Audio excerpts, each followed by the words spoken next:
Hello all uniquely creative people and welcome to my channel. My name is Sherry Thorne.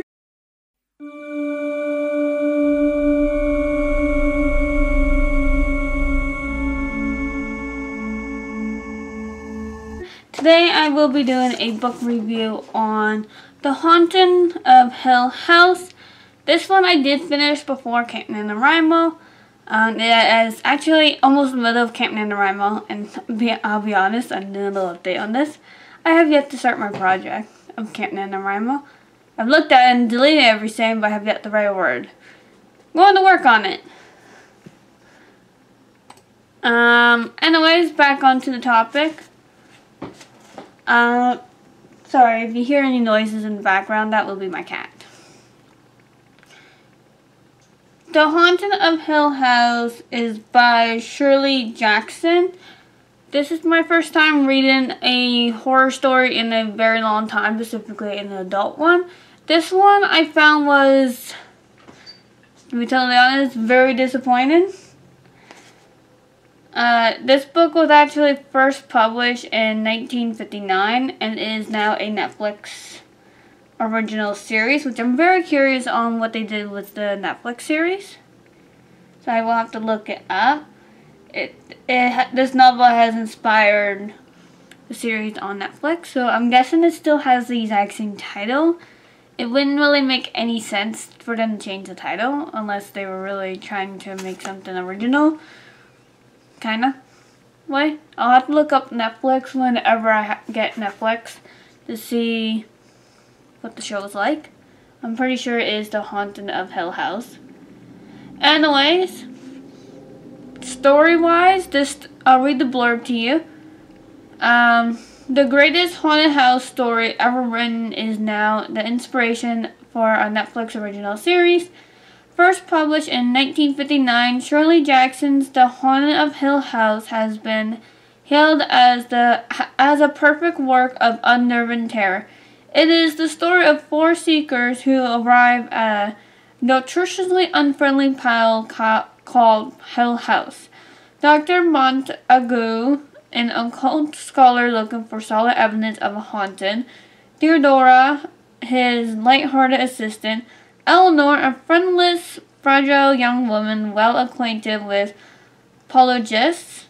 And Luke, the future heir of Hill House. At first, their stay seems destined to be merely a chilling encounter with inexplicable phenomena. But Hill House is gathering its powers, and soon it will choose one of them to make its own.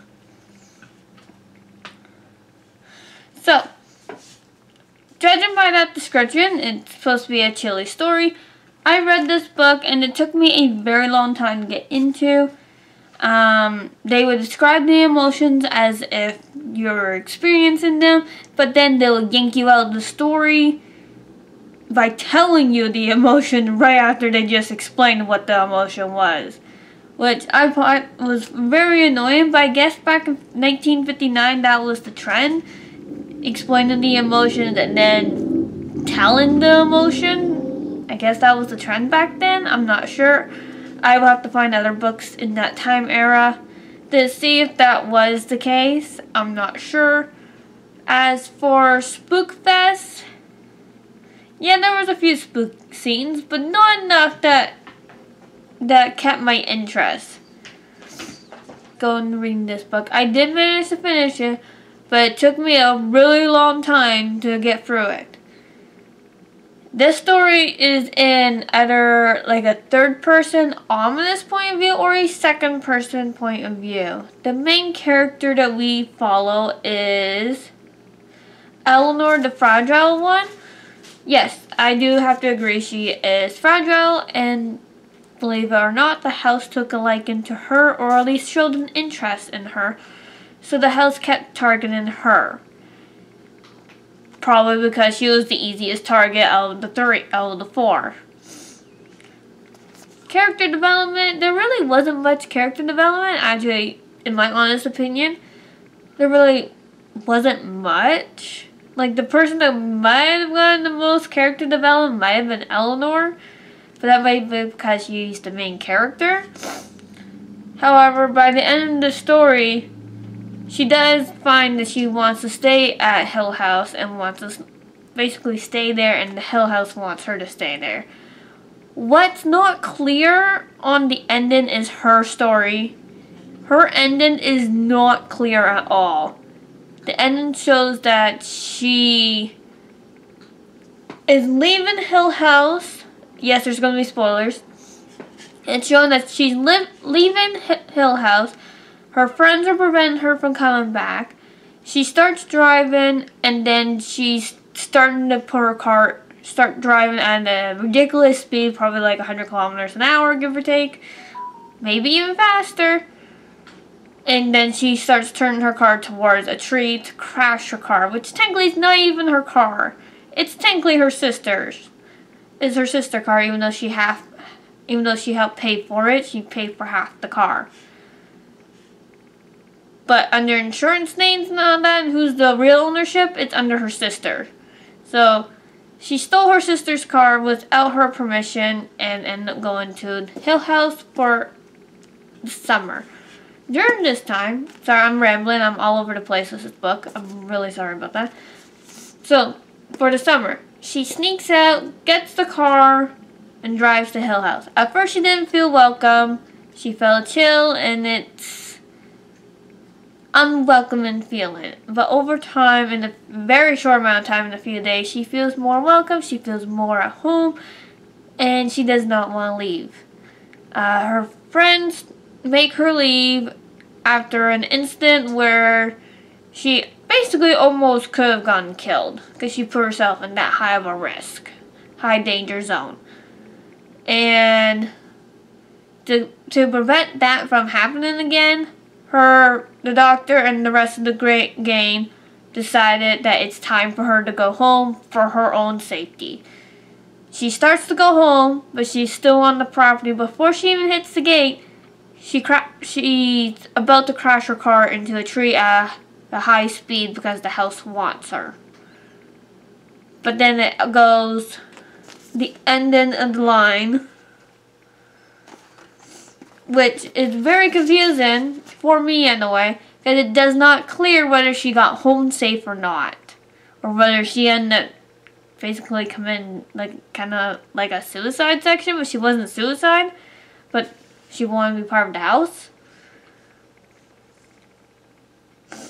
Anyway, the last paragraph was her point of view. It says, in the unending crashing second before the car hurled into the tree, she thought clearly, why am I doing this? Why am I doing this? Why don't they stop me? So, it's not clear whether she continued with the crash, planned on crashing the car, or if her common sense took over and she slammed on the brakes trying to stop the car from hitting the tree. It did not say. It was very unclear on that. Yes, her common sense was starting to trigger, but did they trigger it in time to prevent the crash? That's what is unclear. So we don't know what happens to Eleanor. That's the last scene we have of her. Everyone else has their own ending. The doctor continues on with life, and same with everyone else. What we don't know is what really happened to Eleanor. So I wish they clarified that. That is very unclear. And again, in horror genre, that's normally the case. It leaves the unsettling feel like, hey, this... It leaves it to the imagination. That's normally the horror section. However, you do hit some horror section, specifically with the paranormal, where they do say what happens, or that the ghost is not yet gone. Here is what's here is a sneak peek that possibly there's another story.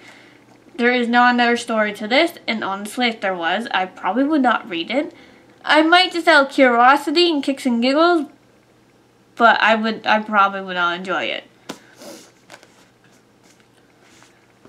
Anyways, character development, like I said, there wasn't really any. All the characters basically stay the same. They kind of made up names with themselves, saying what their backstory is, or kind of made up that, because one said she was a princess, Another one says that she lived on her own when she never did. She's never lived on her own. She's been living with her sister. And so far, like, they just made up stories. I guess they didn't really want to know each other to that extent. But at the exact same time, they kind of did say their real names. Eleanor might have gotten the most character development because she was I found the most dull character until like near the end, where she admitted that this is the most fun she ever had, or the most activity that she ever had, because she never leaves her home.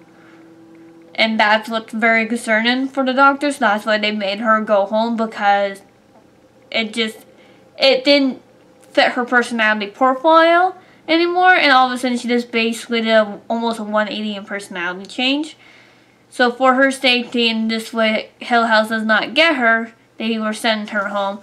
His wife is there. We don't really get a glimpse too much of the wife, and the wife did make a valid point that I do agree with. Someone should drove her home. I 100% agree with that. I personally would put her in the back passenger seat, behind the passenger side, not behind the driver. So this way we knew she would have gone home, and then I would have had someone else drive the car. Like, I wouldn't have even put her back in her car. I would have had someone else drive the car, and then someone else, then someone else's vehicle drive her home with that driver. So this way you know the car got there safe, and you know she got there safe, and then they could just pitch in and just go back. That's just my opinion. I would have personally rewrote this story to a little bit more to where I would have enjoyed it. Personally, I would have gotten rid of the telling people's emotions after showing them.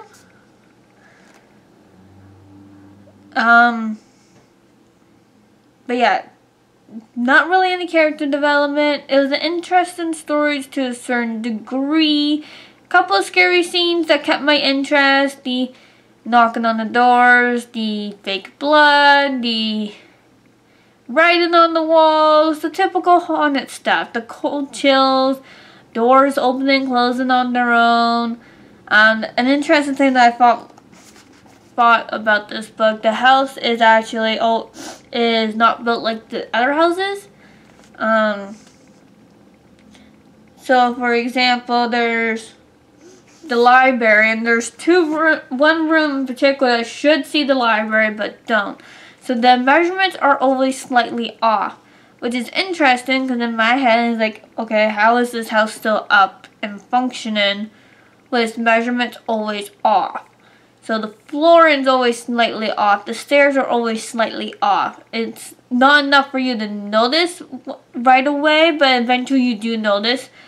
And some people you gotta pinpoint it out, but it's like a 1/3 of a centimeter off or something like that. It's so little, but it's enough to affect someone with the balance and the walk-in and the function of the house. The house was also built in the early years of where houses had rooms inside of rooms. So you walk through one room and then you have to open another door to get to another room. So they had to go through like 2 to 3 rooms before getting to the one room that they want to get to. Which is both cool and probably a little bit annoying, because that would actually probably be more annoying than ever. Depending on your situation, if you like that kind of style, that's cool. If not, alright. Plot structure. Plot was okay. Like I said, the story didn't really keep me entertained. Like, I kept looking at the clock. Versus this is a fairly thick, not as thick as some of my other books, but I got through my thicker books in 5 shifts, and it took me like 7 shifts to get me through this one. This wasn't very entertaining. I'm trying to think of some positive stuff, like there were some scary scenes. Plot-wise was alright. I felt like there could have been more to this than what they gave us. I didn't really feel the chills in this story. And it didn't really, don't get me wrong, it was definitely a haunted house. But I felt like the house itself, because the house was technically the villain in this story, I feel like the house could have done something more. Specifically when it says, but Hill House has gathered its powers and soon it will choose one of them to make its own.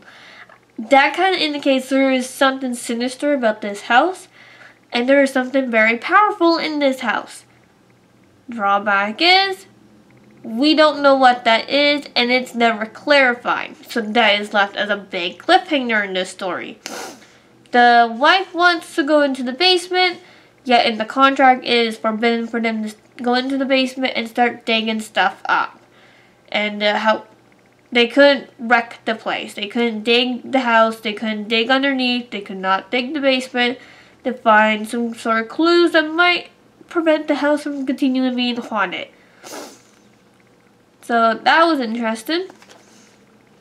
The wife also communicates with the dead. Another thing I found was interesting, this was done in 9 chapters, but in those 9 chapters, they have it split into mini chapters, which is alright and kind of annoying at the exact same time. Overall, I give this book a 2 out of 5 stars. It wasn't very interesting. To me, there could have been more of the haunted stuff inside the story. Like, I felt like the haunted stuff was too far apart.